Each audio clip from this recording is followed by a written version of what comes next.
जो महात्मा बुद्ध का प्रीतिकर सूत्र है अप्पो दीप भाव, यानी कि हमें अपना दीपक स्वयं जलाना है, यानी कि स्वयं प्रकाशित होना है। अप्पो दीप भाव, अपने स्वयं को हम प्रकाशित कैसे कर सकते हैं? इसमें बाधा है तो क्या है? अपने स्वयं में लौटने के लिए अगर बाधा और अड़चन है तो क्या है? एक शब्द है विश्वास। और इस विश्वास के कारण बहुत सारी बाधाएं हमारे स्वतंत्रता में, उस मुक्ति में बाधा बन जाती है। विश्वास हर जगह आता है, यानी कि मान्यता हर जगह आती है। श्रद्धा, आस्था, विश्वास हर जगह आता है। इसलिए मैंने पहले ही सप्ताह इशारा किया था कि सभी सहारों से मुक्त होना है और स्वयं में खड़े होना है। अप्पो दीप भाव की तो बात यही है। इसलिए जो विश्वास का जो संबंध है, हम दो जगहों पर अति विश्वास से भर जाते हैं।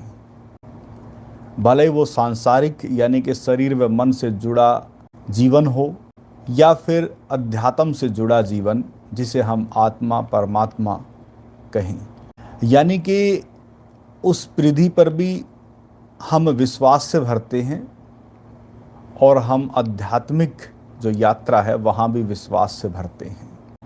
अजीब सी बात लगती होगी कि विश्वास तो एक अच्छा शब्द है और विश्वास तो हमें करना ही चाहिए, लेकिन अगर मैं आपका जो जीवन है, जहाँ आप घर परिवार में रहते हैं, जहाँ संबंधियों के बीच रहते हैं, अगर हम वहाँ भी देखें तो एक दूसरे के ऊपर विश्वास हम करते हैं। बाप बेटे के बीच एक विश्वास है, अगर वो बेटे के द्वारा टूटे या बाप के द्वारा टूटे तो उस विश्वास के टूटने में तकलीफ और दुख बहुत होता है। इसलिए थोड़े से इशारे से ही आप समझ जाना कि और विश्वास हमारे सदा से टूटते आए हैं। इसलिए जहां हम जी रहे हैं अपने जीवन को, जो मन के साथ हमारा जीवन जिया जा रहा है, वहाँ भी हमारे विश्वास टूटते रहते हैं।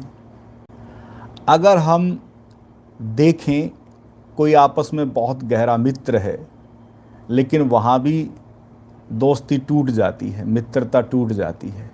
विश्वास बहुत गहरा था लेकिन टूट गया। और ऐसे विश्वास पे खड़ा हुआ जो हमारा जीवन है वो हम देखते रहते हैं, और आए दिन ज़्यादातर हमारे चारों तरफ ये सब होता रहता है और हम उन विश्वासों को टूटता हुआ देखते रहते हैं। और हमारे चारों तरफ भी ऐसा ही हो सकता है, हो रहा हो। और हम अपने चारों तरफ देखते हैं कि माँ बेटी के प्रति एक विश्वास वो भी टूटता है, और ऐसे ही विश्वास टूटते रहते हैं। और पति पत्नी का तो बहुत गहरा एक आत्मिक रिश्ता होता है जब विवाह होता है, लेकिन वो विवाह भी आपको पता है कि टूटते रहते हैं। और जहाँ एक इतना अच्छा विश्वास जो जुड़ा था वो भी टूट जाता है। तो इसका मतलब थोड़ा इसको समझने की कोशिश करेंगे हम साथियों, कि वहाँ भी जहाँ विश्वास हमारा इतना गहरा होता है वहाँ भी वो सब टूटते रहते हैं। अब इस विश्वास से होता क्या है? जब टूटता है तो हमें मानसिक आघात पहुंचता है, मन बहुत उदास, निराश और दुखी हो जाता है। और इतनी मानसिक प्रताड़ना हमें कई बार झेलनी पड़ती है कि हम सहन नहीं कर पाते। और जब हम सहन नहीं कर पाते तो वो जो मन के कारण जो दुख हमें पहुंचा वो हमारे शरीर तक आ जाता है। हमें खाना अच्छा नहीं लगता और धीरे धीरे शरीर भी हमारा बहुत बहुत प्रभावित होने लगता है। इसलिए मैं बार बार इशारा करता हूँ कि शरीर तो जैसा है वैसा है, लेकिन 70 से 80% जो शरीर अस्वस्थ होता है उसमें मन की बहुत महत्वपूर्ण भूमिका होती है। इसलिए हम ऐसे विश्वासों से भरे हैं और वो फिर टूटते रहते हैं और जीवन में ये सब कुछ चलता रहता है और ये सदा से चल रहा है और अब भी चल रहा है और आगे भी चलता रहेगा। लेकिन अब विश्वास अगर टूटता है या विश्वास अगर हम ना करें तो फिर क्या करें।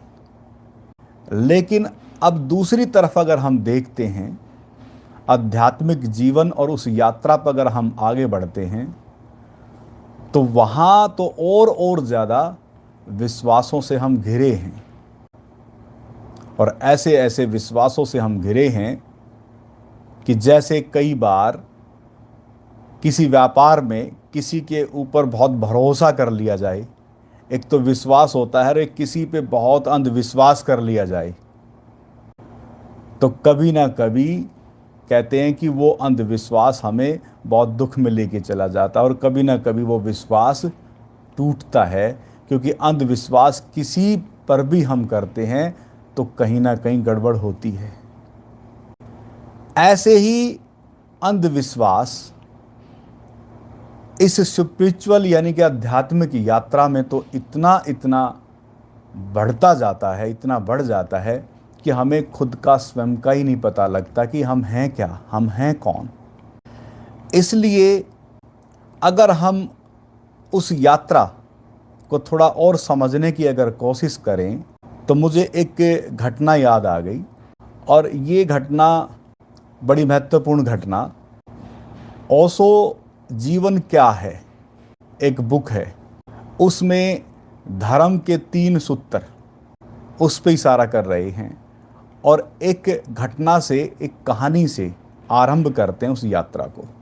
मुझे बड़ी प्रीतिकर लगी, आप सबके सम्मुख में रखना चाहूँगा कि एक धर्मशाला थी और उस धर्मशाला में लोग आते हैं और ठहरते हैं और फिर चले जाते हैं। पहाड़ियों के बीच, घाटी के बीच वह धर्मशाला। ऐसे ही कोई मेहमान आया, रुका। जब रात्रि हुई, संध्या के समय सी लगभग, एक पिंजरे में तोता कैद है और वो चिल्ला रहा है स्वतंत्रता स्वतंत्रता स्वतंत्रता। अब उस मेहमान को लगा कि कौन ऐसा है जो स्वतंत्रता की पुकार कर रहा है। जब तक उसे नहीं पता था कि एक तोता भी ऐसी आवाज़ दे सकता है। उसने सोचा कि हो सकता है कि कोई व्यक्ति ऐसा हो, और बड़ी कराहने की आवाज़ थी। उसने देखा चारों तरफ तो लास्ट में देखा कि एक तोता पिंजरे में पुकार रहा है स्वतंत्रता स्वतंत्रता। अब जब रात्रि में सब सो गए तो उसको बड़ी दया आई कि इसी स्वतंत्रता की खोज में तो मैं भी लगा हुआ हूँ, चलो आज एक हम भला कार्य कर देते हैं, इसको मुक्त कर देते हैं। और वो गए और पिंजरा खोला, और जैसे ही पिंजरा खोला तो तोते ने और अच्छे से जो तारे थी पिंजरे की वो और अच्छे से पकड़ ली। वो उसे मुक्त कर रहे हैं, लेकिन उसने पिंजरा खोल भी दिया है, लेकिन वो और अच्छे से पकड़े हुए हैं उन तारों को, और वो उड़ना नहीं चाहता, लेकिन चिल्ला रहा है स्वतंत्रता स्वतंत्रता स्वतंत्रता। अब ऐसे में होता क्या है कि उसने सोचा कि अरे ये उड़ नहीं रहा, तो चलो मैं इसको अंदर हाथ दे के उसको उड़ा देता हूँ। और जैसे ही अंदर हाथ दिया तो उसके हाथ को भी काट लिया। फिर भी उसने कोशिश करके उसे बाहर उड़ा दिया,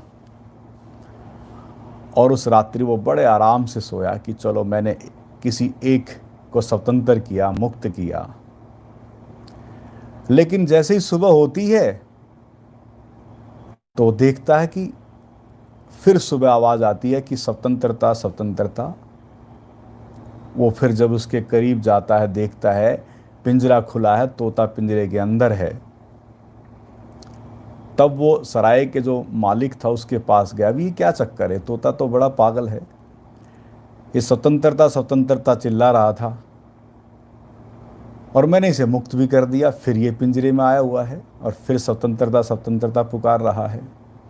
तो मालिक ने कहा कि ये मेरे सिखाए हुए शब्द हैं, ये तो मैंने इसे सिखाया स्वतंत्रता। इसके भीतर से कहीं से ये आवाज़ नहीं उठ रही। साथियों, ऐसे ही हमारे चारों तरफ इसी तरह के पिंजरों में हम कैद हैं और उन्हीं पिंजरों में हमें सिखाई जाती है स्वतंत्रता और मुक्ति और मोक्ष की चाह। और उसी पिंजरे में कैद होके हम उस स्वतंत्रता और मुक्ति को चाहते हैं जो कि वो इस कदर बंधन है और उन बंधनों में रहकर हम मुक्त होना चाहते हैं। कैसे मुक्त हो सकेंगे? कैसे स्वतंत्र हो सकेंगे? थोड़ा सोचना। अगर अप्पोदीप भव की बात अगर आई है, बुद्ध का वो प्रीतिकर अगर सूत्र लिया है, तो बुद्ध के अगर जीवन को अगर आप देखेंगे, जब वो निकले इस यात्रा पर कि मुझे सही में उसे खोजना है जो कभी नहीं मरता, चारों तरफ व्यवस्था जैसी थी वैसी होती है।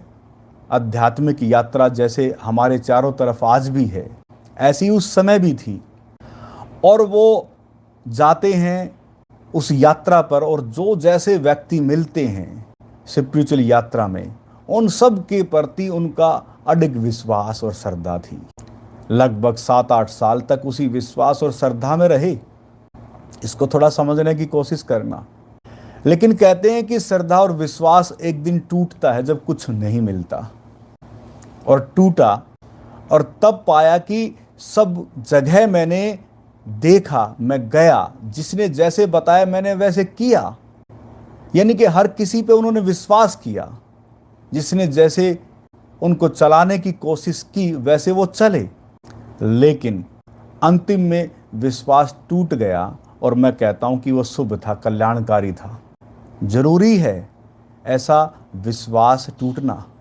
और उसी विश्वास के टूटने के बाद सिद्धार्थ गौतम स्वतंत्र और मुक्त हुए और बुद्ध कहलाए। और बुद्ध का अर्थ है जागा हुआ व्यक्ति।